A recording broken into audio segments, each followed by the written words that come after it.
నమస్తే, welcome to KR TV. నేను మీ క్రాంతి. ఇవాళ మనతోటి భువనగిరి కంటెస్టెడ్ ఎంపీ క్యామ మల్లేష్ గారు ఉన్నారు. ముందుగా వెల్కమ్ చేద్దాం. అన్న నమస్తే. నమస్కారం. బాగురా అన్న? మంచిగా ఉన్నా. మంచిగురా? మంచిగా ఓడిపోయారుగా అన్న, ఇట్లా మంచిగుంటారు మీరు? ఓడిపోతే ఏముందండి, గెలిపోవటమే సహజం. ఆయన కూడా మంచిగానే ఉన్నారు. ఇందిరాగాంధీకే తప్పలేదు మనమెంత. ఆయన కూడా మంచిగానే ఉన్నారు. గెలుస్తా అనుకురు కదా మీరు? 100% గెలుస్తా. నిజంగా అనుకురా గెలుస్తానని, లేకపోతే డమ్మీగా నిలబడ్డరా? నన్ను డమ్మి అని అవలగాడేవాడయా, నేను డమ్మీనా? మా నాయకుడు కేసీఆర్ గారు టికెట్ ఇచ్చారు, పోటీ చేసిన, ప్రజలు ఓట్లు వేయలేదు, ఓడిపోయినా అంతే. అంతే. అంటే కావాలని ఓడిపోయే స్థానంలో క్యామ మల్లేష్ నిలబడ్డాడు అని అంటే ఎవడన్నా అనటానికి సిగ్గుండాలి. 17 మందిలో మేము పార్టీకి జాతీయ భావాలతోటి ప్రజలకు ఏదో అది భూతద్దంలా కనిపించింది. ప్రాంతీయ పార్టీకి వేయలేదు. 16 మంది గెలిచి నేను ఓడిపోతే క్యామ మల్లేష్ ఓడిపోయిండా అని అనాలి. పార్టీకి వ్యతిరేక పవనాలు ఉన్నాయి, ఓడిపోయింది. కానీ మీరు గెలుస్తాను ఎట్లా అనుకున్నాను మరి వ్యతిరేక పవనాలు ఉన్నప్పుడు? ఆఖరికి తెలిసింది నా మీద పోటీ చేసిన నాయకుల కన్నా నేను బెటర్. వాళ్ళకన్నా నాకు వాక్చాతుర్యం. చామల కిరణ్ రెడ్డి కంటే బెటర్. నేను చామల కిరణ్, బూర నరసయ్య కంటే బెటర్. వాళ్ళేనాడు నా కాళ్ళ కింద నక్కకు నాగలోక అనుకున్నంత తేడా. 2006లో ఆ పిల్లగాడు వచ్చిండు రాజకీయాలలో. బూర నరసయ్య గారు 2014లో వచ్చిండు. నేను 1983 సంది రాజకీయాలలో, 1983 నుంచి రాజకీయాలలో. కానీ రాజకీయాలు క్యామ మల్లేష్ కై రాలేదు, బిజినెస్ మాత్రమే అయి వచ్చిందని నేను అంట. బిజినెస్ కాదు, రాజకీయాలు కాదు, పార్టీలకు కొన్ని అవకాశాలు రాలేదు. నేను సుదీర్ఘకాలం కాంగ్రెస్లో ఉన్నా, ఒక్కసారి పోటీ చేసే అవకాశం వచ్చింది. జిల్లా కాంగ్రెస్ ప్రెసిడెంట్ అయినా. మరి కాంగ్రెస్లో నాకన్నా ముందు సందు ఉన్న వాళ్ళు గోడలు గీకుతారు. వాళ్ళు మీరు ఒకటి కాదు కదా? వాళ్ళు అని కాదు, కాంగ్రెస్ పార్టీ అనేది జాతీయ నాయకులు ఉత్తములు, సోనియా గాంధీ, రాహుల్ గాంధీ. ఇది ఇక్కడ తెలంగాణ కాంగ్రెస్కి వచ్చేసరికి అదొక రామోజీ ఫిలిం సిటీ లాగా అయిపోయింది. డబ్బున్నోడు పోవాలి, సినిమా పెట్టని తయారు చేసుకొని బయటకు వస్తాడు. మరి పొంగులేటి శ్రీనివాసరెడ్డి ఎవడు?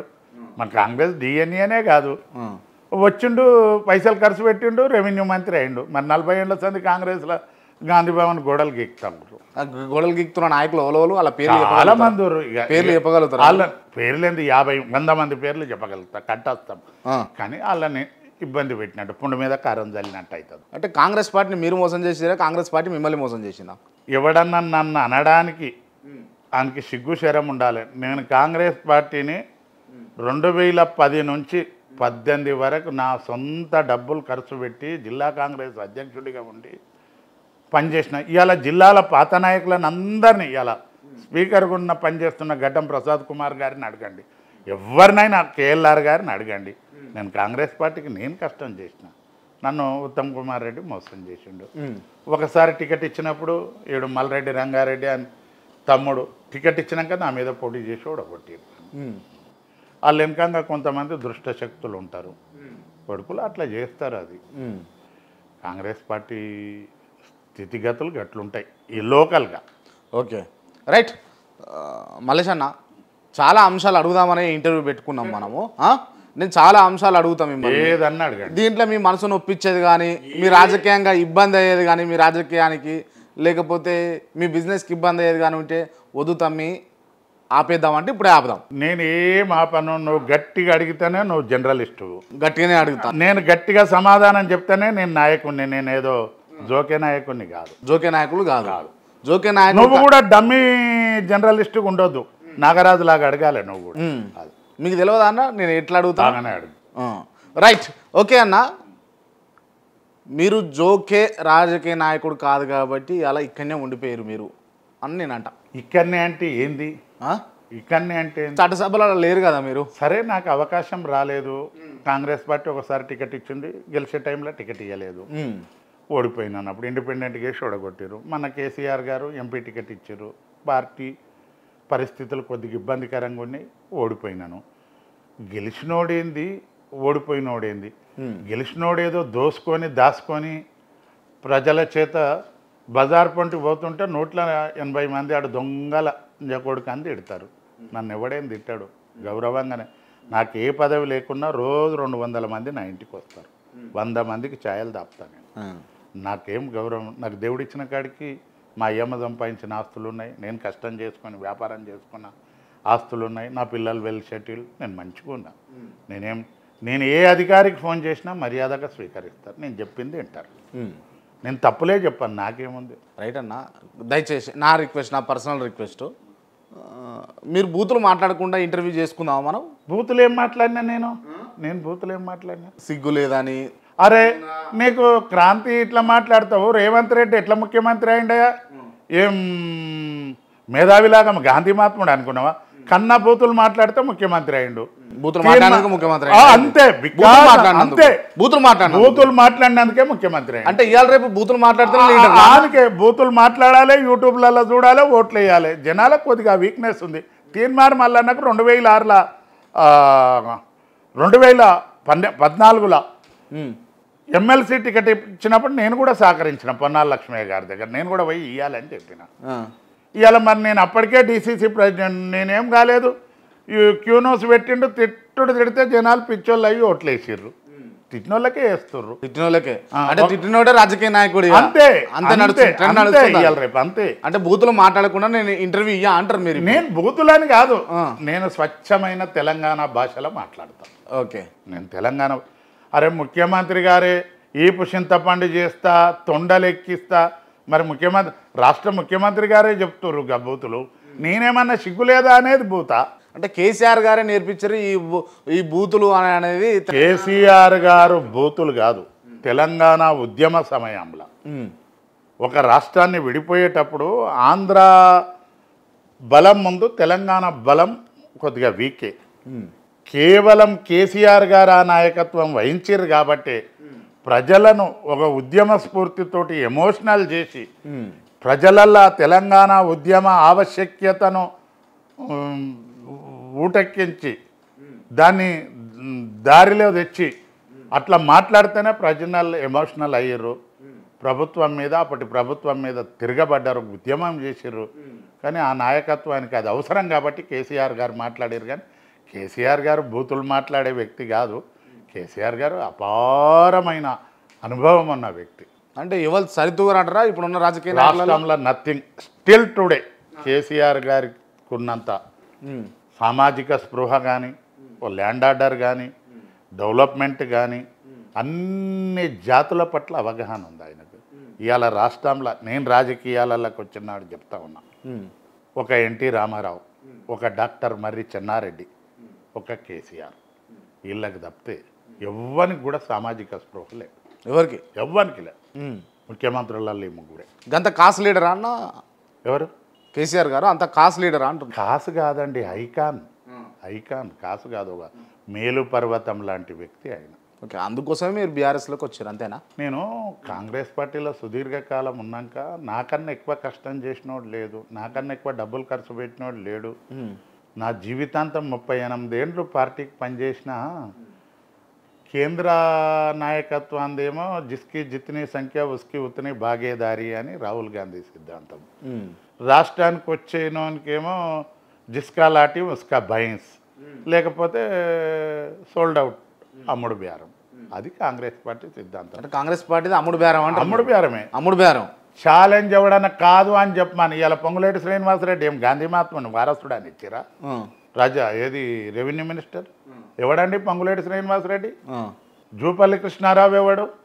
ఇలా కాంగ్రెస్ పార్టీ 12 మందిలో 6 మంది వేరే పార్టీలో ముఖ్యనాళ్ళు మంత్రులన్నా మీరు ఎవడు అని మాట్లాడుతున్నారు మీరు?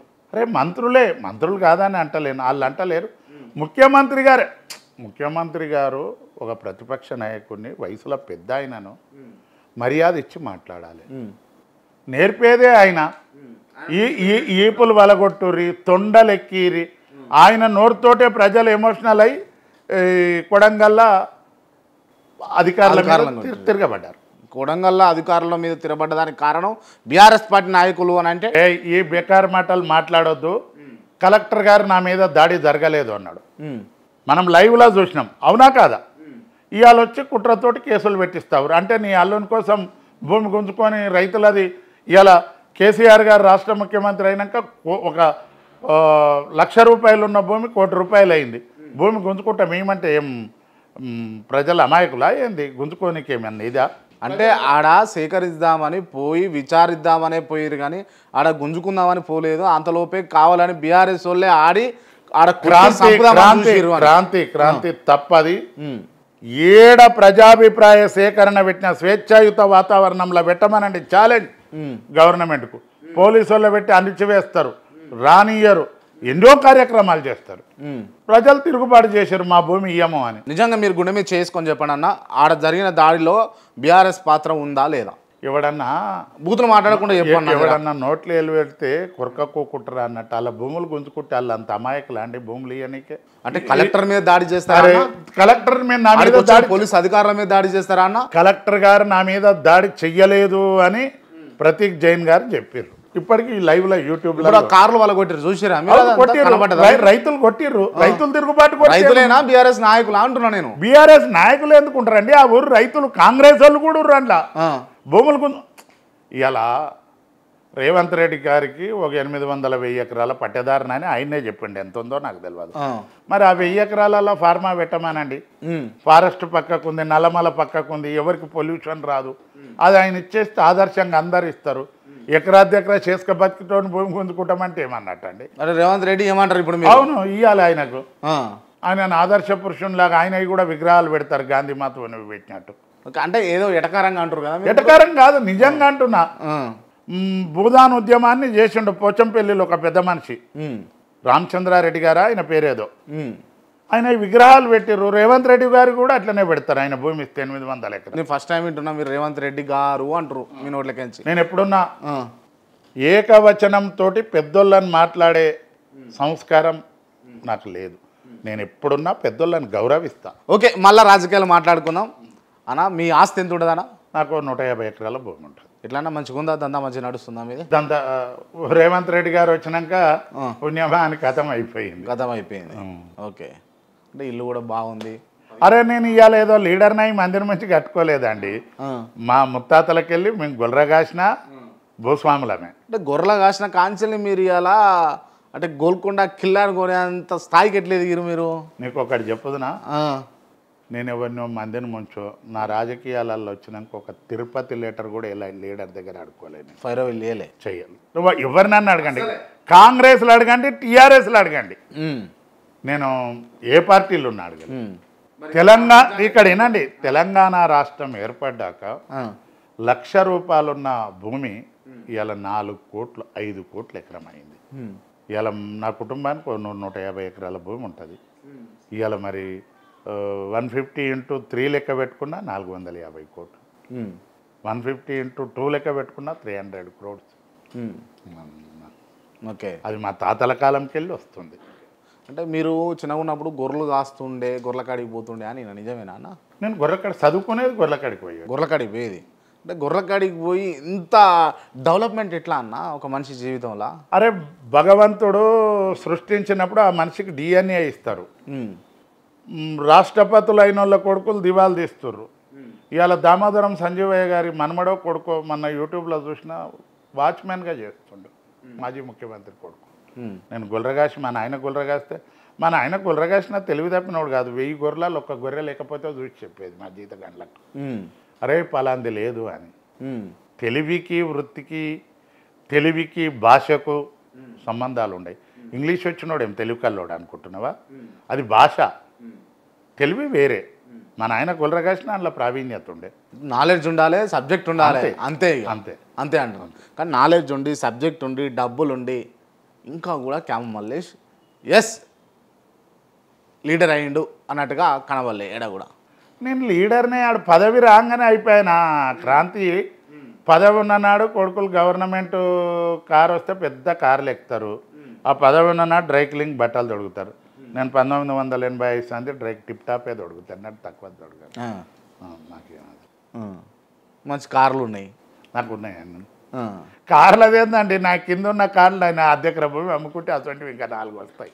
గచ్చే వెళ్ళాకున్నారన్న మీరు, అంటే ఏడా కూడా తగ్గేదే లేదు, ఇక తగ్గేదే లేదు, నా బుద్ధి కూడా తగ్గేదే లేదు. ఓకే అన్న, రాజకీయాలు క్యామ మల్లేష్కు సెట్ కాలే అని నేను అంటే మీరు ఏమంటారు? నేను ఎందుకు సెట్ కాలేదు, ఎందుకు కాలేదు, ఎందుకైనా మీకు ఏమైనా అంటే కొందరికి అదృష్టం అండి, కొందరికి అయితే. అంటే నేను ఎందుకు అంటున్నా ఈ మాట అంటే, మీతోటి మీరు కూర్చున్న సమయంలో మీతోటి ఉన్న వ్యక్తులు ఇవాళ ముఖ్యమంత్రి రేస్లో ఉన్నారు. మీ కింద ఉన్నటువంటి వ్యక్తులు మీరు ఇంకా ఇక్కడనే ఆగిపోయారు. సో సెట్ కాలేదనే దానికి ఇది ఒక ఉదాహరణ సరిపోతుంది. అదొకటి వాస్తవము. నా కళ్ళ ముంగట ఏం లేని వాళ్ళు, నేను మార్కెట్ కమిటీ చైర్మన్ ఉండి నేను కార్లో తిరిగిన అన్ని రోజులు ఉన్నప్పుడు కూడా ఏం స్కూటర్ల మీద తిరిగిన వాళ్ళు ఇలా మంత్రులు అయ్యారు, ముఖ్యమంత్రి రేసులు. ఆ మాట నేను చెప్పు ఒప్పుకుంటారు మరి. ఒప్పుకుంటాను. రైట్. అందుకోసమే నేను ఏమంటున్నా అంటే రాజకీయాలు అన్ఫిట్ క్యామలేసి అంటున్నాను. నేను అన్ఫిట్ ఎందుకంటావు? ఒక డిబేట్ పెట్టు, నేను మా తెలుగు కల్లోనో వాళ్ళు తెలుగు కల్లో తెలుస్తారు. అట్లా పదవి రాకపోయినంత మాత్రాన కాదు. అంటే ఓ రాజకీయ నాయకునికి ఎప్పుడు అంటే ఇక అచీవ్ అయ్యిండు అని అన్నది చెప్పేది ఒక పదవే కదా. పదవే. కానీ ఇప్పుడు ఏమో క్రాంతి, ప్రజలు ఓట్లు వేయాలి. ప్రజలలో ఇంకా అవేర్నెస్ రాలేదు. నువ్వేమన్నా అనుకో, ఇలా 52% బీసీలు, బడుగు బలహీన వర్గాలు 85%. ఇవాళ 52% ఉన్న బీసీలకు క్యాబినెట్లో 2 సీట్లు ఇచ్చారు.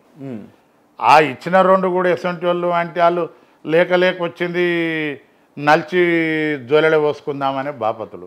బీసీల కొరకు ఆలోచన చేసే శక్తి సామర్థ్యం ఉన్న నాయకులు ఈ 10-15 ఏళ్ళలో ఎవరికి అనిపిస్తా కూడా కనిపిస్తలేడు. అంటే బీసీలలో సరైన నాయకత్వం లేదు. నిజం లేదు బీసీలలో. ఈ తరానికి వెనకడికి బాలాగౌడు, శివశంకర్, ఇంకా కొంతమంది జగన్నాథరావు, మాణిక్రావు, వీళ్ళ తరం పోయినాక ఆడుకో ఒక దేవేందర్ గౌడ్ గారు చేశారు.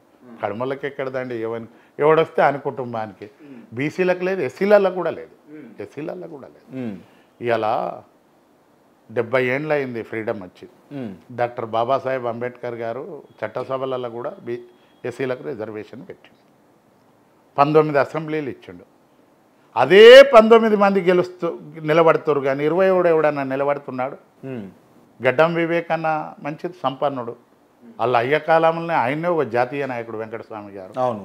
వివేక్ అన్న మంచోడు కూడా, డబ్బులు ఉన్నాయి, ఏదైనా నిలబడాలా, జనరల్ సీట్లో నిలబడాలి. సిగ్గున్నదంటే అదే ఎస్సీలు అంబేద్కర్ పెట్టిన దాంట్లో ఆయన కొడుకు ఆయన అన్న నిలబడతాడు. నువ్వు కాకపోతే ఓ మాల మల్లయ్యనో మాదిగ పోసేనో ఎవడో నిలబడతాడు, ఎమ్మెల్యేలు అవుతారు.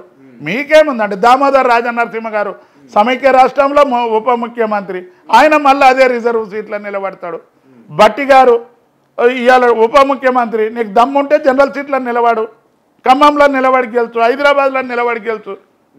మీరు ఏం గదులు ఇచ్చినట్టు, జాతికి ఏం చేసినట్టు? ఎస్, అంటే పెద్ద లీడర్లు కూడా రిజర్వేషన్లు పట్టుకొని ఇప్పటికీ ఆలాడుతూనే ఉన్నారు. వాళ్ళు జనరల్ స్థానాలకు రావాలి. ఒక్క సర్వే సత్యనారాయణ తప్ప రిజర్వ్ సీట్ల జనరల్ సీట్లకు గెలిచిన మగోడు ఒక రెడ్డి నాయక్ ఒకసారి అనుకుంటా. ఎస్సీ ఎస్టీలలో, బీసీలలో ఆ రిజర్వేషన్ లేదు. ఎవడొస్తే ఏడున్నా ఇప్పటికీ బీసీలలో ఒకటి నేను పెద్ద మనిషిని అనే పేరు తెచ్చుకున్న నాయకుడు ఈ 10 ఏళ్లలో ఎవడుండో చెప్పండి. ఓకే. పదవి రాగానే కండ్లు కిందికి కూడా కాని రావు కొడుకులై. ఎందుకట్లా? తెలివి తక్కువతనము. ఎట్లా అంటే ఆకలి ఎక్కువ, తొందర ఎక్కువ. ఏదో చెయ్యాలి, ఏదో మింగాలి, అంతే. జాతికి పెట్టాలి, జాతిని ఉద్ధరించేటోడు ఒక డైరెక్టర్ పోస్ట్ కూడా వెనక్కి ఇప్పియారు ఈ కొడుకులు. మళ్ళా టీఆర్ఎస్ ఉంటే అదే కేసీఆర్ ఆశీస్సులు కావాలి, కాంగ్రెస్ ఉంటే అదే రేవంత్ రెడ్డి ఆశీస్సులు కావాలి. ఒక బీసీఓని పట్టుకపోయి ఇప్పించే మొగోడు ఎవడు ఉండండి చెప్పు. ఒక బీసీని లేపడు. ఈడే లేవదు, ఈయనకే లేవదు. ఈడు ఏళ్ళు నాకే అరేంజ్ జడగొట్టుకుంటాడు. ఏళ్ళు నాకే అరేంజ్ జడగొట్టుకుంటాడు అంటే తెలుసా? తెలియదు నాకు. ఇంట్లో ఏదైనా పూజ చేసుకుంటా నైవేద్యం ప్రసాదం దేపు అంటే దేవునికి ఇక్కడ తిప్పి మనమే తింటాం. మన బీసీలకు ఎట్లుంటుంది అంటే ఆ దేవునికి తిప్పిన దాకా కూడా ఒప్పుకుండదు. ఇట్లా నాకుతారు, ఇట్లా అరేంజ్ జడగొట్టుకో, అంత తొందరపాటు. ఓకే. అంబేద్కర్ ఏం తక్కువ ఇచ్చిండండి? భారతదేశంలో రాజ్యాంగంలో ఓటక్కును పొందుపరిచి భారత ప్రధానమంత్రికి అంతే ఓటక్కు, ఒక గుర్రగాసుకునేట ఆయనకు అంతే ఓటక్కు, ఒక సఫాయి పారిశుద్ధ్య కార్మికురాలకు ఒకే ఓటు. 85% మన ఓట్లు మనకు ఉన్నాయి. వేసుకుంటే గెలవచ్చు కదా. రైట్. ఓకే. మనం బీసీల ప్రస్తావన తీసినాం కాబట్టి ఇప్పుడు కొంతమంది వ్యక్తులు ఈ పేర్లు తీయొచ్చో తీయరాదో కానీ ఆ వ్యక్తులందరూ కూడా బీసీ ఉద్యమాన్ని ముంగటేసుకొని పోతురు కదా, వర్కౌట్ అవుతుంది అంటారా? వాళ్ళకి ఏం లేదు, కొట్టుకోవాలి, జోల్య పోసుకోవాలి అనేది. బీసీలను ఉద్ధరించే ప్రణాళిక లేదు, ఆ చిత్తశుద్ధి లేదు. మాటలు అనగానే నువ్వు చెప్పగానే అందరూ అదే దుకాణం నేను శుద్ధపూసలం అనే చెప్తారు. ఇవాళ బీసీల వ్యవస్థను, బీసీల ఎదుగుదలను ఒక 15-20 ఏళ్ళ సంది కళ రాశారు పాలకులు ఎవరైనా కానీ. ఒక 20 ఏళ్ళ సంది గతంలో చిన్న కాంట్రాక్ట్ ఉంటే ఊర్లలో వడ్డెరోళ్ళకి ఇచ్చేది, ఈఎండి లేకుండా. చిన్న చిన్న కళ్ళు దుకాణాలు సారా దుకాణాలు ఉంటే కట్టుకోళ్ళు గౌండ్లోళ్ళు పట్టుకునేది, ఫారెస్టులు ఉంటే గొల్ల కుర్మలు మేపుకునేది. ఇటువంటివన్నీ కాలరాశి రాకిరికి చెత్త ఊకే కాంట్రాక్ట్ కూడా మెగా కృష్ణారెడ్డికో అయోధ్య రామరెడ్డికో కట్టబెడతావారు. వృత్తులన్నీ నాశనం అయిపోయినాయి, బతుకుదెరువు జడిపోయింది. ఇవాళ హైదరాబాద్లో పేరెన్నిక కన్నా బిల్డర్లు ఒక 100 మంది ఉంటే అందులో ఒక్కడు 5 మంది కూడా తెలంగాణ వాళ్ళు లేరు, బీసీలు లేరు, ఎస్సీలు లేరు. ఎక్కడు వ్యవస్థను ఆడికెళ్ళి నష్టం చేశారు. దాన్ని ఆ మూలాల కాడికెళ్ళి విద్యను మీ వృత్తుల పరంగా ఆ విధంగా చేసుకొస్తే బీసీల అభివృద్ధి అవుతుంది. కానీ రాగానే ఈ ప్రజలకు వీక్నెస్ ఉందిగా, యూట్యూబ్ పెట్టుకోవాలి, రెడ్లను తిట్టాలి, వెల్మల్లని తిట్టాలి, కమ్మల్లని తిట్టాలి. ఇప్పుడు నేను డైరెక్ట్ అడుగుతున్నా, తీన్మార్ మల్లన్న చేసేది కరెక్టా రాంగా? రాంగ్. ఎందుకు రాంగ్? ఏముండదు, ఆయన తీన్మార్ మల్లన్నకి ఏం ఒకసారి డిబేట్ పెట్టు, మాటలు మాట్లాడే కాదు, నాతో డిబేట్ పెట్టు. నీకు సన్నిహిత, నాకు మల్లన్న నాకు చాలా, ఇప్పుడు ఈ లీడర్ రమ్మని చెప్పుకునేటోళ్ళకన్నా అందరికన్నా నాకే మొదలు పరిచయం. ఏం చేస్తాడు, ఊరికే 4 మాటలు రెడ్లను తిట్టంగానే ఈ భయపడే లీడర్కి ఇట్లా దొంగలు అన్నమాట. ఆ మాటలకు భయపడతారు, భయపడి ఇది చేస్తూ ఉంటారు. చేస్తారంటే ఏం చేస్తారు, ఏదో ఒకటి ముట్ట చెప్పుకుంటారు, పంపిస్తారు, అన్నీ చేస్తారు. అవుతుంది అట్లా 100% అవుతుంది. అంటే ముట్ట చెప్తే ఊకుంటాడు అన్నాడు. ఏం బీసీల సబ్జెక్ట్ ఏముంది? బీసీలకు ఒకసారి బీసీల ఇష్యూ మీద పెట్టి మనం మాట్లాడదాం ఒకసారి. ఇలా 20 ఏళ్ళకెళ్ళి బీసీల వ్యవస్థను, బీసీల ఎదుగుదలను అంతం చేయడానికి అప్పుడు పడ్డాయి బునాది. అప్పుడు ఈయన రాజకీయాలలో లేడు, జర్నలిజంలో లేడు. ఆనాడు సంది ఇలా ఎన్టీ రామారావు ఉన్న వరకు బీసీలకు సముచిత ప్రాధాన్యత ఉన్నది. చెన్నారెడ్డి గారు వచ్చినాక కూడా బీసీలకు సముచిత, వాళ్ళ తన కులం ఫీలింగ్ అది ఇది ఉండకపోయేది. చెన్నారెడ్డి గారు కూడా మహా గొప్ప వ్యక్తి, ఆయనకు కులం అనేదే ఉండకపోయి చాలామంది బీసీలను లేపిండు. కేసీఆర్ గారు వచ్చినాక కూడా బీసీల కుల వృత్తులను కొద్దిగా ఉద్ధరించి ఈ చిన్న కులాలను ముందుకు పంపాలనే సంకల్పంతో పనిచేసిండు. రేవంత్ రెడ్డి గారు వచ్చినాక కులము లేదు, ఏది లేదు, రెడ్లను కూడా అందరిని ఉద్ధరిస్తుండని అన్నాను నేను. ఏమని పైసలు ఉంటే అందే రాజ్యం, పైసలు ఉన్నదా రాజ్యం అంటారు, అంతే అంతే. ఓకే, ఇప్పుడు అంటే బీసీలల్లో పెద్ద పెద్ద లీడర్లు ఉండే, అంటే బీసీ అంటే ఇక వాళ్ళు గుర్తొచ్చేటట్టు అట్లా చూసుకుంటే కనుక ఆర్ కృష్ణయ్య బీసీ ఉద్యమాన్ని ఇట్లా అట్లా తీసుకొచ్చాడు. ఇప్పుడు మధ్యలో వదిలేసినట్ట లేకపోతే కంటిన్యూ చేస్తాడు అనుకుంటారా? మీరేమనుకుంటారు ఒక బీసీ బిడ్డగా? ఆర్ కృష్ణయ్య గారు మేము చిన్నగుండంగా స్కాలర్షిప్ల కొరకు అవి కొరకు ఇటు కొరకు పోరాడేది, ఏదున్నా బీసీ చెప్పేది, ఏ రాగానే నేను చేయించిన అనేది, రాని జోలి పట్టించుకోకపోయేది. ఆయనకు గతంలో చంద్రబాబు నాయుడు గారు ఒక ఎమ్మెల్యేకి అవకాశం ఇచ్చి రాష్ట్ర ముఖ్యమంత్రి క్యాండిడేట్ అని చెప్పిండు. ఎమ్మెల్యేకి గెలిచిండు, ఒక్కనాడు బీసీల గురించి పట్టించుకోలేదు, ఎల్బీ నగర్ ప్రజల గురించి పట్టించుకోలేదు. మళ్ళీసారికి 2018లో నాకు టికెట్ ఇవ్వనప్పుడు కాంగ్రెస్ మీద తిరుగుబాటు చేసినప్పుడు నాకు మద్దతు చెప్పిండు.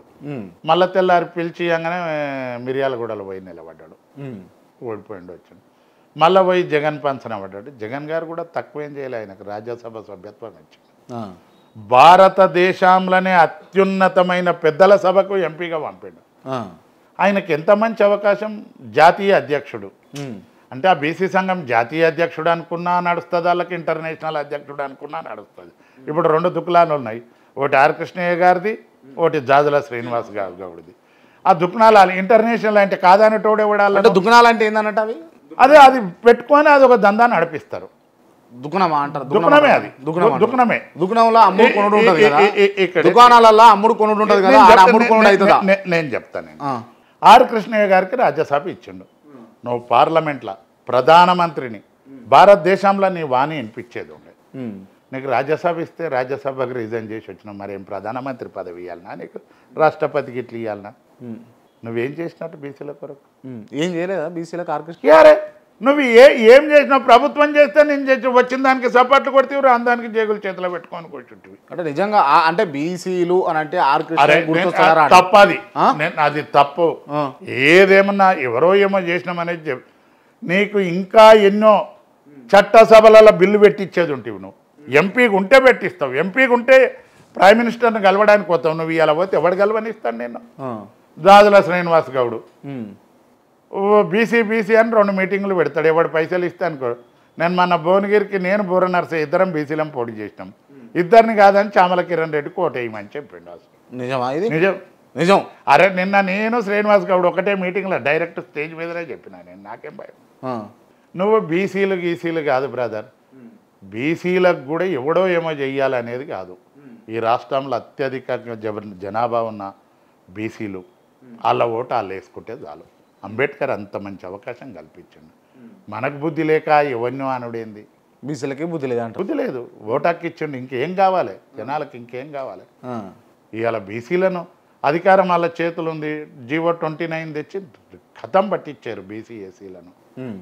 ఇవాళ 10% ఉన్న వాళ్ళకి ఈడబ్ల్యూఎస్ 10% రిజర్వేషను, 53 ఉన్నోనికేమో 27% రిజర్వేషన్. ఉమ్.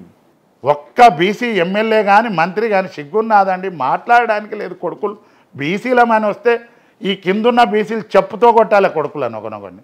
ఎవడు బీసీల గురించి మాట్లాడతలేరు. ఉమ్. ఇవాళ గ్రూప్ 1 ఎంతమందికి రావాలి? ఎంతమందికి రావాలి? ఆగమైపోతావు. ఓకే, అంటే కావాలని ఈ కుల వివక్షతతో చేస్తున్నటువంటి రాజకీయాలేనా ఇవి? కుల వివక్ష అని కాదు, పరిస్థితులు, డబ్బులకు. ఉమ్. కుల వివక్ష అంటే ఈ ఉద్యోగాల కాడ కుల వివక్షనే, రాజకీయాల కాడ మాత్రం డబ్బులే. రాజకీయాల కాడ డబ్బులే 100% డబ్బులే. రైట్. ఇప్పుడు మనం కొన్ని రాజకీయ పరిస్థితులు కనుక గమనిస్తే మైనంపల్లి వర్సెస్ కల్వకుంట్ల కుటుంబం, కేటీ రామారావు లేకపోతే హరీష్ రావు, ఆ మైనంపల్లి హనుమంతరావు గారు ఎట్లా పడితే అట్లా మాట్లాడుతూ ఉన్నారు.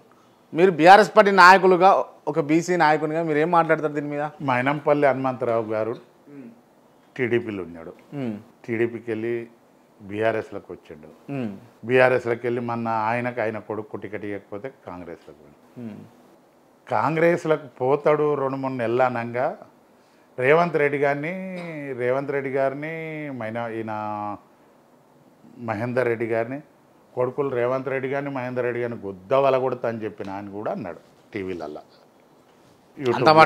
అన్నాడు వస్తే పాత పెడతా అని చెప్పిన ఆయన అన్నాడు. నిన్నగాక మొన్న అంటుడు మా గౌరవ ముఖ్యమంత్రి గారి అమ్మ మాట్లాడడానికన్నా బుద్ధి ఉండాలండి. క్రికెట్ ఆడనీక పోయి కింద పడి నువ్వు లేచి వచ్చి హరీష్ రావును కేటీఆర్ గారిని పెద్ద ఆయన తిడితే ఏమన్నట్టు, ఏదో బిడ్డ నీళ్ళు ఆడకపోతే అల్లుని మీద మొత్తుకున్నట్టు ఉంది. నువ్వు కింద పడి అల్లని తిడితే ఏమన్నట్టు అండి? నోటికి వచ్చినట్టు మాట్లాడితే ఎప్పుడన్నా మాట్లాడడానికి సిగ్గుండాలి. నువ్వు కూడా 10 ఏళ్ళు టీఆర్ఎస్ పార్టీలు ఎమ్మెల్యేగా ఉన్నావు, ఏం గడికి వచ్చినావు? వాయల్లా తప్పు చేస్తే అనేది ఉంటే వాయల్లా మొగోడు రా అని అంటుండ్రి. ఏదో ఇప్పుడు వచ్చి నోటికి వచ్చినట్టు అట్లా మాట్లాడకూడదు. 13 నెలల కింద రేవంత్ రెడ్డి గారిని తిట్టినావు, మహేందర్ రెడ్డి గారిని తిట్టినావు. ఇవాళ మళ్ళా నిన్ననో మొన్న మా గౌరవ ముఖ్యమంత్రి ఆయన కాదని కాదు, మరి ఆయన ఎందుకు తిట్టినావు? మనిషివేనా నువ్వు మాట్లాడడానికి? మనిషివేనా అంటే నువ్వు అనుకోరా, ఎవడన్నా చూస్తే వెనకలేక కాదు కదా అన్నది, ఆయననే ప్లే అయ్యి పోదు కదా, మళ్ళా ఫోన్ ఒత్తితే వస్తూనే ఉంటుంది నువ్వేమన్నదో. అవునా కాదా? అట్లా మాట్లాడు. అలా ఒక్కటండి, పార్టీలు ఫిరాయించడానికి ఎవ్వరికి కూడా ఓ పార్టీని విమర్శించే హక్కు లేదు. నువ్వు కూడా ఆ పార్టీలు ఉన్నావు, ఎంజాయ్ చేయి. మీ పార్టీ వాళ్ళు చేస్తే సంసారం, అవతల వాళ్ళు చేస్తే వ్యభిచారం. నేను ఇక్కడేనండి. నేను కూడా కాంగ్రెస్ పార్టీలకు వెళ్ళి వచ్చిన. నేను కాంగ్రెస్ పార్టీ నాకు బాకీ, కానీ నేను కాంగ్రెస్ పార్టీలుండి నేనేమో పదవి చేసి ఆ పార్టీతోటి లబ్ధి పొందో ఒక పొజిషన్ నాకు ఇచ్చిన దాఖలాలు లేవు. నేను సుదీర్ఘకాలం బాండెడ్ లేబర్ లాగా పనిచేస్తాను. నాకు అన్యాయం జరిగింది, పెద్ద ఆయన పిలిచి నన్ను పార్టీలకు రమ్మన్నాడు. బీఆర్ఎస్లకు మిమ్మల్ని పిలిచిరా, మీరు వచ్చిరా? పిలిచిరా. నేను మనస్తాపానికి గురయ్యాను ఉంటే నాకు పెద్ద ఆయన కాడికి వెళ్ళే పిలుపు వచ్చింది. ఓకే, రైట్ అన్న. మీరు బీఆర్ఎస్లా సంతృప్తిగా ఉన్నారా? తృప్తిగా ఉన్నా. ఎవరిని కలవాలి ఇప్పుడు? పెద్ద ఆయన కలవాలనుకున్నా కలుస్తారా? ఆ ఫ్రీడమ్ ఉందా మీకు? అరే ఫ్రీడమ్ ఏముందండి? నేను ఎవరన్నా పెద్ద అయినా కూడా ఊకే ఆయన ఆటంకం కలిగించుకునే తీరుగా పోయినప్పుడల్లా ఒకటి అడిగేటోళ్ళని రానియాడు. కానీ మేము ఏదో మర్యాద పోయి కలిసో ఏదో ప్రజా సమస్యల మీద పెద్ద ఆయనతో మాట్లాడేటివి వేరుంటాయి, రామన్నతో మాట్లాడేటివి వేరుంటాయి, హరీష్ అన్నతో మాట్లాడేటివి వేరుంటాయి, మా జిల్లా మంత్రిగా పనిచేసిన సబితా ఇంద్రారెడ్డి గారితో మాట్లాడేటివి వేరుంటాయి. ఎవరి తానికి పోయినప్పుడు వాళ్ళని కలుస్తాము. పెద్ద అయిన దానికి పోతే మాకు ఏదైనా పొజిషన్ ఈమెనే పోతాం అంతే, ఇంకేముండదు. పొజిషన్ ఏమని పోతుంది అంతే. ఓకే, మీకు భవిష్యత్తులో ఓ మంచి పొజిషన్ వస్తుంది బీఆర్ఎస్ తప్పకుండా. బాధ్యత పొజిషన్ కాదు, నాకు ఏదన్నా ఒక బాధ్యత పెద్ద ఆయన అప్పచెప్తాడు, ఆ నమ్మకంగా ఉంది. పక్కా పక్కా పక్కా అప్పచెప్తాడు అంటారు. ఓకే, అంటే భవిష్యత్తులో ఏ పొజిషన్లో ఉంటారు క్యామ మల్లేష్ అని నేను అడిగి? బాధ్యత నాట్ పొజిషన్. నేను సరే ఏ బాధ్యతలో ఉంటారు? ఏదో ఒకటి ఇస్తాడు. అంత గౌరవం ఉందా అన్న కేసీఆర్ అంటే మీకు? కేసీఆర్ గారికి ఉన్న నాలెడ్జ్, కేసీఆర్ గారికి ఉన్న విజన్ ఈ రాష్ట్రంలో ఏ నాయకునికి లేదు. ఏ నాయకునికి? ఏ నాయకునికి లేదు. ఏ నాయకునికి? ఏ నాయకునికి లేదు. స్టిల్ ఇవాళ బతుకున్న నాయకులలో అంత విజన్ ఉన్న నాయకులు లేడు. రేవంత్ రెడ్డికి లేదంటారా? రేవంత్ రెడ్డికి ఆయనకు మంచి అవకాశం వచ్చింది. రేవంత్ రెడ్డి గారికి అంత చిన్న వయసులో ఆయనకు అవకాశం వచ్చింది, కానీ నిలబెట్టుకోలేదు. భారతదేశంలో ఈ 11 నెలల్లో తొందరగా ఫెయిల్ అయిన చీఫ్ మినిస్టర్ రేవంత్ రెడ్డి గారు. ఫెయిల్ అయినా? అరే ఏం మాటలండి, ముఖ్యమంత్రిగా మాట్లాడాల్సిందేనా? అది అన్నీ చింతపండు చేస్తా, మురికిలేసి తొక్కుతా, మురికిలో కుక్క సాగు గవేనా మాట్లాడేది? ఓ హుందాగా ఉండాలి. ముఖ్యమంత్రి అంటే ఏందండి? ముఖ్యమంత్రి అంటేనే ఒక చీఫ్ మినిస్టర్. ముఖ్యమంత్రి నోట్లోకి వెళ్ళి వెళ్తే అది జీవో. ఆ తీరు అంటే గతంలో కేసీఆర్ కూడా గిట్లే మాట్లాడాడు కదా అధికారంలో ఉన్నప్పుడు, ఎవరిని ముఖ్యమంత్రిగా ఉన్నప్పుడు. ఎవరిన తొక్తా కుక్క సాగు రండగాళ్ళే ముక్క రండగాళ్ళే రాష్ట్రాన్ని నాశనం పట్టించారు. సమైక్య రాష్ట్రంలో మీరు రండగాళ్ళు ఉండి మరి రాష్ట్రంలో సమైక్య రాష్ట్రంలో ఎవడన్నా కాంగ్రెస్ వాడు తెలంగాణ నాయకుడు ఎవడన్నా మాట్లాడే మనగాడు ఉన్నాడండి? ఇంత పెద్ద మనగాళ్ళు ఎవరికన్నా ఉన్నదా? తెలంగాణ ఉద్యమం ఓన్లీ కేసీఆర్ వాళ్ళు వచ్చిందని అయితే అంటారా మీరు? 100%. ఓన్లీ కేసీఆర్ 100%. ఓన్లీ కేసీఆర్ వాళ్ళు ఓన్లీ కేసీఆర్ వల్ల తెలంగాణ తెచ్చిండు. అంటే మరి చచ్చిపోయినటువంటి ఇవి అమరవీరులు కావచ్చు, వాళ్ళు కూడా పోరాటం చేసారు. వాళ్ళు కాదని కాదు. ఇవాళ స్వాతంత్ర ఉద్యమం మహాత్మా గాంధీ, నెహ్రూ గారు, సుభాష్ చంద్రబోస్ గారు, ఓ 10 మంది పేర్లే చెప్తాం, లక్షలాది మంది చచ్చిపోయారు. వాళ్ళందరూ శ్రమ ఉంది, లేదు అని అంటలేను, వాళ్ళ త్యాగం ఉంది. నాయకుడు మాత్రం కేసీఆర్ గారు. ఇప్పుడు బీఆర్ఎస్ పార్టీలో ఉన్నారని అట్లా అంటారు, అంతేగా? లేదు అట్లేముంది, నిజమండి. కేసీఆర్ గారు నాయకత్వం సోనియా గాంధీ గారు. బీఆర్ఎస్ అధికారంలోకి వస్తా అన్న డెఫినెట్లీ వస్తుంది. పక్కా. మీకు అంటే ఒక్కటి తెలంగాణ ప్రజలు ఎంపీ సీట్ కట్టబెట్టలేదు, మీరు అధికారంలోకి వస్తారని అనుకోవడం జర మీకన్నా నిమ్మలం అనిపిస్తుంది అసలు? అది ఏం మాట్లాడతావు క్రాంతి? 2 సీట్లు ఉండే బీజేపీకి 15 సంవత్సరాలు పరిపాలన చేస్తూ ఉంది. ప్రజలు ఎమోషనల్. ప్రజలు ఒకటి నేను ఇంకా తెలంగాణ రాష్ట్ర ప్రజలకు, భారతదేశంలో ఉన్న ప్రజలకు 140 కోట్ల మందికి అందరికి చేతులు ఎత్తి మొక్కుతున్నా, ఆలోచన చేసి ఓటేయ్యి. ఎమోషనల్ అయ్యి వంకాయ ఆలుగడ్డకి ఇక్కడేసి, ఇది కాకపోతే ఆలుగడ్డ వంకాయకి అక్కడేసి, ఈడు కాకపోతే ఆడు కాకపోతే ఈడు అనే తీరు మంచిది కాదు. మంచోళ్ళని చూసి చెయ్యాలి. ఎంత విజన్ కేసీఆర్ గారికి. భారతదేశంలో నంబర్ 1గా తెలంగాణ పర్ క్యాపిటల్ ఇన్కమ్ కానివ్వండి, ఎలక్ట్రిసిటీ కానివ్వండి, డెవలప్మెంట్ కానివ్వండి, ఎంత అభివృద్ధి చేసిండండి తెలంగాణను. భారతదేశంలో 40% గ్రామాలకు రోడ్డు సౌకర్యం లేదు, 40% గ్రామాలకు విద్య, వైద్యం ఏది అందనట అనాగరికమైన ఆదిమానవుల్లాగా ప్రజలు నివసిస్తారు భారతదేశంలో. ఇలా మోడీ గారు దౌత్య సంబంధమైన కానీ, డిఫెన్స్ పరంగా కానీ చేస్తుండొచ్చు. కొన్ని లోపల కూడా అన్నీ చూడాలి కదా. ఎక్కడున్నాయి కొన్ని రాష్ట్రాలలో? ఇవాళ హైదరాబాద్లో, ఒరిస్సా, బీహార్కి వెళ్ళి దాదాపు లేబర్లో 80% వేరే రాష్ట్రాలకి వెళ్ళి, భారతదేశంలో అంతర్భాగమే కదా. మరి అదంతా చేయాలి కదా. ఆ విజన్ ఉన్న నాయకత్వమే కనిపిస్తలేదు దేశంలో, కొంతమంది తప్పితే. కేసీఆర్ ఒకవేళ ప్రధానమంత్రి అయితే ఇట్లా బాగుంటుందని అంటారు మీరు, అంతేనా? అన్నీ తెలిసిన వ్యక్తి అయితే లాభం జరుగుతుంది. ఆ తెలివితేటలు, ఆ తెలుసుకునే పరిజ్ఞానం అంతా కేసీఆర్ గారు తాను ఉందనే మాట నేను ఘంటాపదంగా చెప్తాను. అన్న, మీరు ఓడిపోవడానికి పర్టికులర్గా రీజన్ ఏంది? ఓడిపోవడానికి ఏం లేదు. నేను కాదు, నాతో పాటు మా బీఆర్ఎస్ 17 మంది కూడా తెలంగాణ ప్రాంతంలో ఎన్నికలలో ఢిల్లీ ఓట్లు కదా, నేషనల్ పార్టీలకే లాభం కదా, అది ప్రజల తప్పు. ఇవాళ 8 బీజేపీ, 8 కాంగ్రెస్ గెలిచినాయి, 1 ఎంఐఎం గెలిచింది. వాళ్ళందరూ కూడా పార్టీ లైన్లో పనిచేస్తారు. ఇవాళ బీఆర్ఎస్ ఎంపీలమే గెలిస్తే ఓ 10 మందిమో, 5 మందిమో, 4 మందిమో తెలంగాణ కోసం తెలంగాణకు కావలసిన అంశాల కోసం పార్లమెంట్లో కొట్లాడేటోళ్ళం. ఇప్పుడు కాంగ్రెస్ ఎంపీ ఎవడు పోయి కాంగ్రెస్ ఐడియాలజీ మీదనే మాట్లాడాలి కానీ తెలంగాణ అంశం మాట్లాడడానికి ఆయనకి స్వేచ్ఛనే ఇయ్యారు. బీజేపీ వాళ్ళు కూడా జాతీయ అంశాలు బీజేపీ లైన్లోనే మాట్లాడాలి. మీరు కాంగ్రెస్ పార్టీలో పనిచేసి వచ్చారు కదన్నా, నేను అడుగుతున్నా, కాంగ్రెస్ పార్టీ స్వేచ్ఛ లేకపోతే ఇండిపెండెన్స్ ఉంటుంది, స్వేచ్ఛ ఉంటుంది, వాళ్ళకి ఇష్టం వచ్చింది వాళ్ళ వాక్చాతుర్యం ఉంటుంది అని చెప్పేసి చెప్తారు కదా. కాంగ్రెస్ పార్టీలో స్వేచ్ఛ ఉంటుంది, అది ఎవడన్నా ఏమన్నా మాట్లాడవచ్చు. ఇవాళ సీఎం తిట్టినోడు ఆడు పోయి ఢిల్లీలో సోనియా గాంధీ గారిని చక్రం తిప్పొచ్చు కలుస్తారు, అది ఉంది, అది మాత్రం వాస్తవం. మరి స్వేచ్ఛ లేదు, ఎవరు మాట్లాడలేరు, పార్టీ ఐడియాలజీ దాటి ఎంపీ పార్లమెంట్ ఎంపీలకు వచ్చే వరకల్లా ఓ విప్పు అవి ఉంటాయి. తెలంగాణ రాష్ట్ర ప్రయోజనాలు ఏ ఎంపీ మాట్లాడుతుండే చెప్పండి, ఎన్ని ప్రాజెక్టులు రాకుండా పోయినాయి ఇవాళ. ఐటీఐఆర్ కానీ ఇనుమ ఫ్యాక్టరీ కానీ ఏది కూడా, రైల్వే జోన్ కానీ ఎన్నో అంశాలు పెండింగ్లు ఉన్నాయి కదా అన్న. మీరు అంటే ఈ కొంచెం ఓపిక బట్టి కాంగ్రెస్ పార్టీలో ఈ కొన్ని రోజులు మీరు సర్వైవ్ అయితే ఇలా కాంగ్రెస్ పార్టీ అధికారంలోకి వచ్చింది, మంచి పదవిలో ఉందరు కదా అని నేనంటే, నేను పుట్టకపోతే ఎవరిని చేసుకుందు అని అది ఊహాజనితమైనటువంటి క్వశ్చన్. అది ఏమైనా కావచ్చు. అంటే ఇప్పుడు అని అనిపించింది, అరే అధికారంలోకి వచ్చింది, అధికారంలో నేను ఆశాజీవిని కాదు. రాజకీయాల్లో ఉన్నప్పుడు ఆశలు కామన్ కదా, ఆశలు ఉండాలి కదా. ఇంకా ఒక 20 ఏళ్ళు గట్టిగా తిరిగే శక్తి భగవంతుడు ఇస్తాడు, తప్పకుండా నేను ప్రజలలో ఉంటా.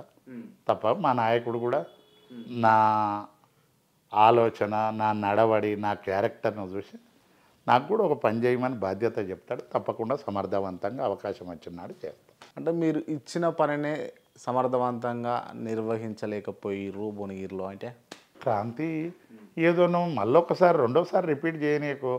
17 మంది గెలిచి 16 మంది గెలిచి నేను ఓడిపోతే నువ్వు అన్నీ నాకు డిపాజిట్ వచ్చిందండి. నేను 15 రోజుల మొదలు పోయి దుమ్ము ప్రచారం చేసిన.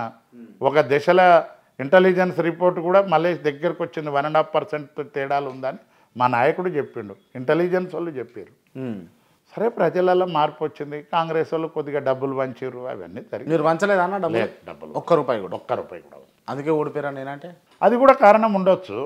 మరి డబ్బులు వంచిన తాను కూడా మా వాళ్ళు కొంత వసతి ఉన్న తాను చెయ్యొచ్చు, నేను అదని కాదు. కానీ పైసలు వంచారు, మరి ఓడిపోయారు. పైసలు అయితే వాళ్ళు వంచారు, మేము వంచలేదు. అదే కారణం అని కూడా నేను అనను.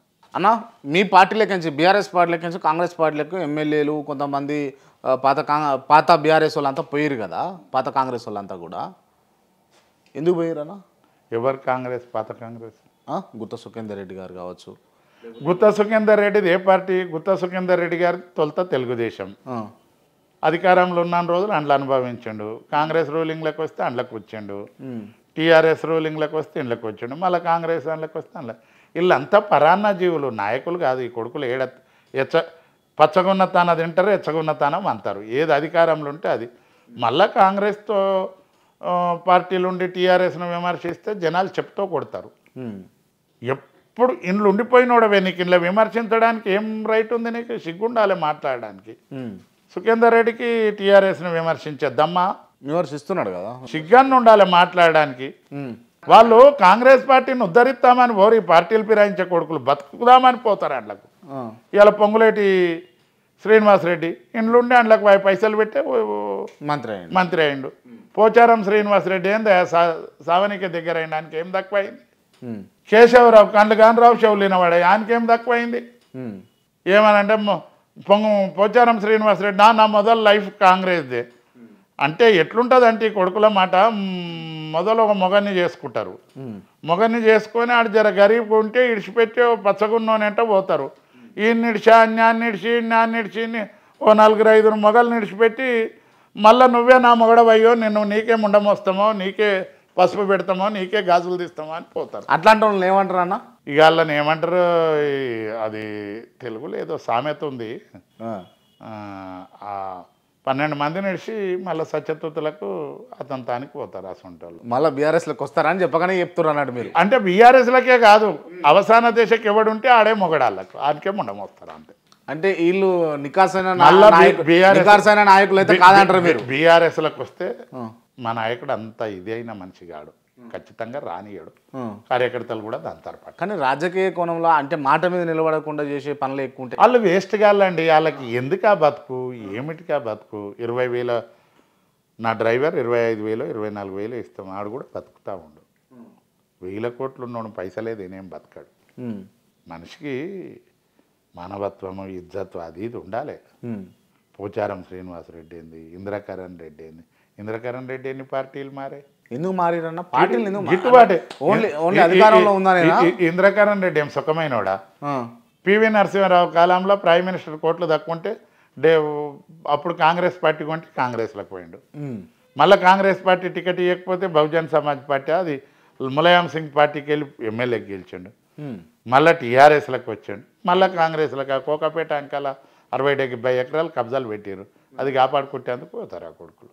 అంతే, ఆస్తులోనే కాపాడుకోనికి పోయిరని అంటారు, అంతేనా? అంతే. Okay, right. ఈ ఫిరాయింపులు చేసినప్పుడు నేను ఒకటి అడుగుతా అన్న, ఫిరాయింపులు చేసినప్పుడు గతంలో బీఆర్ఎస్ అధికారంలో ఉన్నప్పుడు కాంగ్రెస్ పార్టీ వాళ్ళని బీఆర్ఎస్లో చేసుకోవడం తప్పులేదు, అది సంసారం అయిపోయింది. కానీ బీఆర్ఎస్లో ఉన్న వాళ్ళు ఇలా కాంగ్రెస్లోకి పోతే వ్యభిచారం అయిపోయింది, అంతేనా? సంసారమో వ్యభిచారమో అదే అని కాదు. ఆనాడు పరిస్థితులు వేరు. తెలంగాణ తొలి గవర్నమెంట్ ఏర్పడ్డది. అప్పుడు చంద్రబాబు నాయుడు గారు, ఈ రేవంత్ రెడ్డి గారు ఓటుకు నోటు కేసు అది చేసి ప్రభుత్వాన్ని అస్థిరపరిచి కూలగొడతారు అనే ఇంటెలిజెన్స్ రిపోర్ట్ ఉంటే ప్రభుత్వాన్ని సుస్థిరం చేసుకోవడానికి ఆయన కలుపుకున్నమాట వాస్తవం. 2 పర్యాలు అయింది. మరి వాళ్ళే ఇయ్యాల మళ్ళీ పోతే ఏమన్నట్టు? ఆ ఫిరాయింపుదారులు ఎప్పుడున్నా ఈడ పచ్చగుంటే ఆడ వాళ్తారు వాళ్ళు, పరాన్న జీవులు. అదే అన్న, ఇప్పుడు అంటే మీకు తెలుసు రాజకీయ అనుభవం ప్రకారం చెప్పండి, తెలంగాణ ముఖ్యమంత్రి మీద ఆంధ్రప్రదేశ్ ముఖ్యమంత్రి చెయ్యున్నదా? అంటే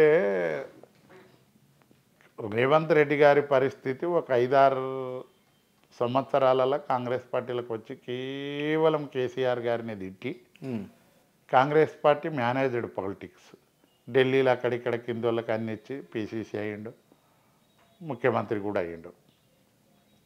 ఆయన టీఆర్ఎస్ పార్టీలు కూడా కొంతమంది ఎమ్మెల్యేల మీద వ్యతిరేకతనో కొన్ని పనులు గాకనో ఏదేమైనా 10 ఏండ్లకు 1.8 తేడా. ఇవాళ రేవంత్ రెడ్డి గారిది 7-8 నెలల మంచిగా నిమ్మడంగా కంటికి నిద్రపోయిండు. ఈ 2-3 నెలల సంది దోతి ఒక చేత చెప్పులు ఒక చేత అన్నట్టు అయిపోయింది. ఇక్కడ ప్రభుత్వాన్ని నడపాలి, అక్కడ కుర్చీని ఒక చేత పట్టుకోవాలి. ఆయన 2 చేతులు పనిచేస్తలేవు. ఆ కుర్చీ పట్టుకోవడానికి ఒక చేయి పోయింది. ఒక్క చేయితో ఒంటి చేతితోటి పరిపాలన చేస్తుండే, అది చెయ్యి వస్తుంది. సక్సెస్ కాదంటారా కాంగ్రెస్ ప్రభుత్వం? రేవంత్ రెడ్డి గారి విధానాలు బాగలేవు. కాంగ్రెస్ అని అన్నాను, కాంగ్రెస్ పార్టీ వరకే. కాంగ్రెస్ హైకమాండ్ చూడాలి. మరి రేవంత్ రెడ్డి గారిని ఆయనను మందలిచ్చే స్థాయిలో కూడా హైకమాండ్ లేదేమో. కాంగ్రెస్ పార్టీ బాగా బలహీన పడ్డది ఢిల్లీలో. ఇవాళ పార్టీ నడపడానికి డబ్బులు కావాలి, రేవంత్ రెడ్డి గారే పంపుతావుర్రు, ఈయనను ఎట్లా కాదనుకుంటారు? రైట్. అంటే ఈ 2025 జనవరిలో ముఖ్యమంత్రి మార్పు ఉంటుంది అని చెప్పేసి వినిపిస్తున్నటువంటి వార్తలు, దీనికి బీఆర్ఎస్ కూడా వత్తాసు పలుకుతా ఉంది. అది అన్ని కాదు. నేను ఒక తెలంగాణ పౌరుడిగా నాకున్న కాస్తో కోస్తో అనుభవం, కాంగ్రెస్ పార్టీలో కూడా పనిచేసిన 30-40 ఏళ్ల సంది రాజకీయాలలో ఉన్నా. రేవంత్ రెడ్డి గారిని మారవకపోవచ్చు, మారవరు. ఢిల్లీకి కావాల్సిన డబ్బులు ఇస్తున్నా తెలంగాణలో దోషి అక్కడ పంపుతా ఉండు. పార్టీ పరిస్థితి కూడా ఎక్కడ లేదు కంట్రీలో అధికారంలో ఉన్న ఒక స్టేట్ని ఎక్కడ. ఇప్పుడు ఆ రేవంత్ రెడ్డిని కాదని కొని పెడతా అంటే ఈ నెంబర్ ఉన్న 10-20 మందినో తీసుకొని పోతే ఈ గవర్నమెంట్ కూడా కూలుతుంది. ఇప్పుడు నువ్వు అననే అంటే చంద్రబాబు నాయుడు గారు అక్కడ ఆయన గురువు, ఆయన బాగానే దగ్గరుండు. ఆయన తలుసుకొని మళ్ళీ ఏమన్నా బీజేపీలో ఆయన బీజేపీతో దోస్తానుండు, ఇవి ఆయన అంటే ఇది ఉందున్నది పోతుంది ఉంచుకున్నది పోతుంది అని భయంలో హైకమాండ్ ఆయన జోలికి పోకపోవచ్చు. కానీ తెలంగాణ రాష్ట్రం మాత్రం ఈ 10 నెలల్లో ఒక 10 ఏళ్ళ వెనుకకైతే పోయినమాట వాస్తవం. 10 ఏళ్ళు పోయిందా? 10 ఏళ్ళ వెనుకకు పోయింది. బీఆర్ఎస్ అధికారంలో ఉంటే చాలా ఏందండి. ఇవాళ హైదరాబాద్ పశ్చిమ ప్రాంతాన్ని చూస్తే ఒక అమెరికాను తలపించే స్థితిలో ఉండే. ఇవాళ ఐటీ అమెరికాలో ఉన్న పిల్లలు, మా పిల్లల ఫ్రెండ్స్ వాళ్ళు అంటారు కదా, ఎందుకు తప్పు చేసిర్రు అంకుల్ తెలంగాణ ప్రజలు అని.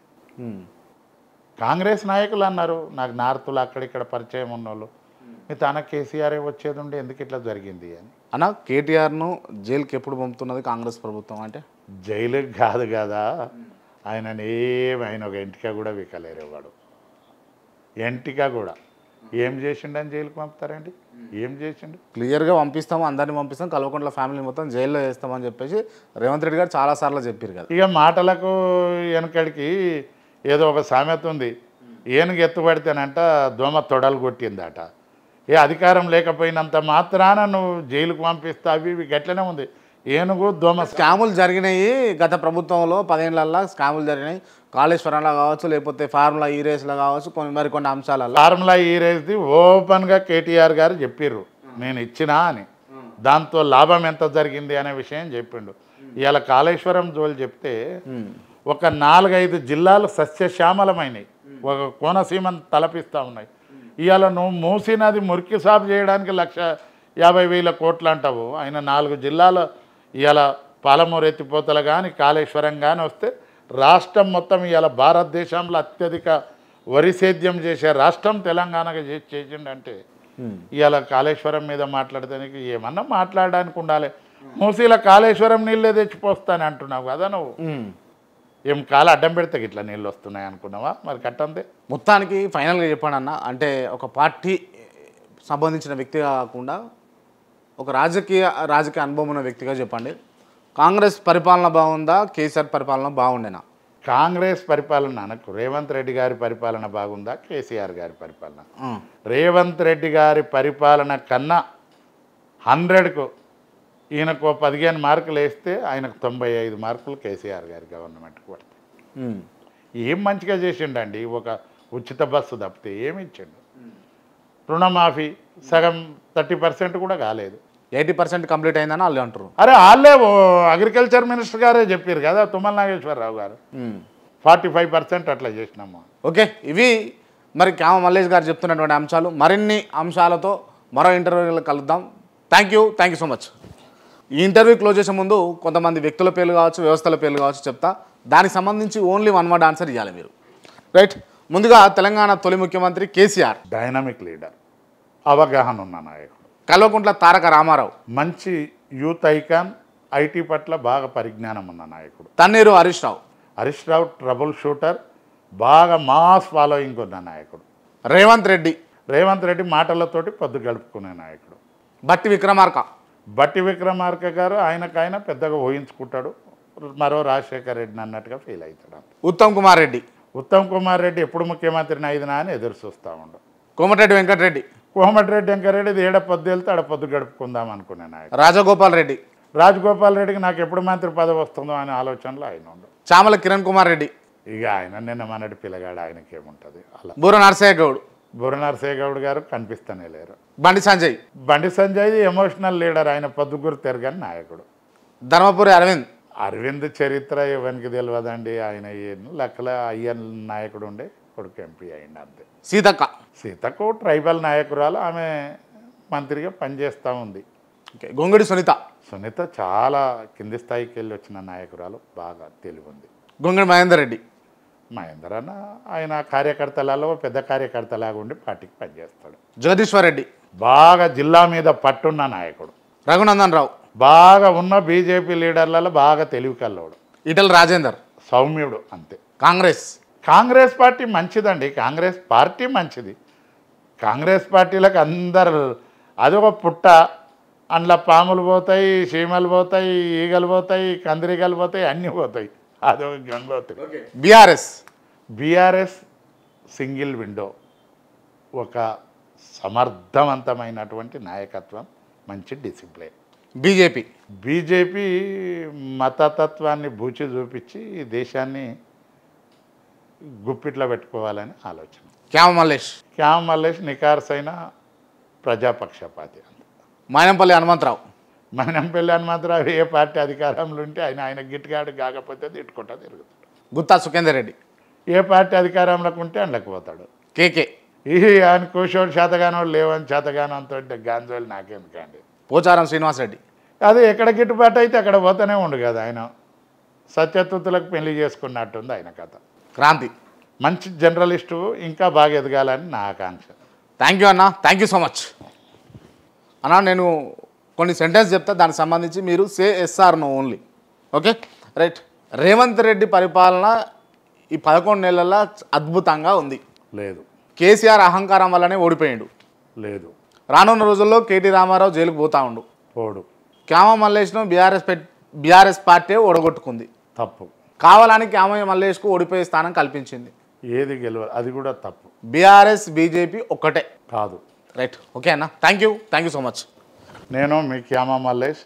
Subscribe KR TV.